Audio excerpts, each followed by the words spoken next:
তো গাইজ আমি আজকে আপনাদের চিকেন পোলাও করে দেখাবো। তার জন্য দেখুন আমি এখানে 500 চিকেন আর 500 বাসমতি রাইস নিয়ে নিয়েছি। আমি এর মধ্যে দেবো টক দই, শুকনো লঙ্কা গুঁড়ো, হলুদের গুঁড়ো, নুন আর আদা রসুন, এগুলো সব আমি দেবো। প্রথমে আমি ম্যারিনেশনের জন্য টক দই, নুন, শুকনো লঙ্কার গুঁড়ো, হলুদের গুঁড়ো দিয়ে আমি চিকেনটাকে ভালোভাবে মেখে নিলাম। এবার আমি এটাকে আধা ঘন্টা মতন ম্যারিনেশনে রেখে দেবো।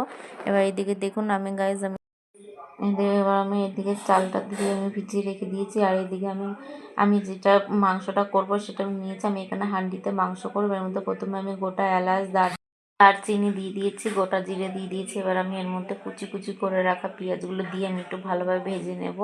তারপর আমি এর মধ্যে একে একে আমি কাঁচা লঙ্কা, রসুন, আদা যে পেস্ট করে রেখেছিলাম সেই পেস্টটা দিয়ে ভালো করে ভেজে নিয়েছি যাতে আমার কাঁচা গন্ধটা চলে যায়। এরপর আমি এর মধ্যে চিকেনটা দিয়ে দিলাম, ম্যারিনেট করে রাখা চিকেনটা দিয়ে এবার আমি এর মধ্যে একে একে ধনে আর জিরের গুঁড়ো মিশিয়ে দিয়েছি, দিয়ে আমি 1 চামচ দিয়ে দিলাম। এবার আমি কিছুক্ষণের জন্য ঢাকা হতে দিয়েছি। দেখুন গাইজ আমার এটা প্রায় 50% মতন সিদ্ধ হয়ে গেছে, আরও সিদ্ধ হওয়া বাকি আছে।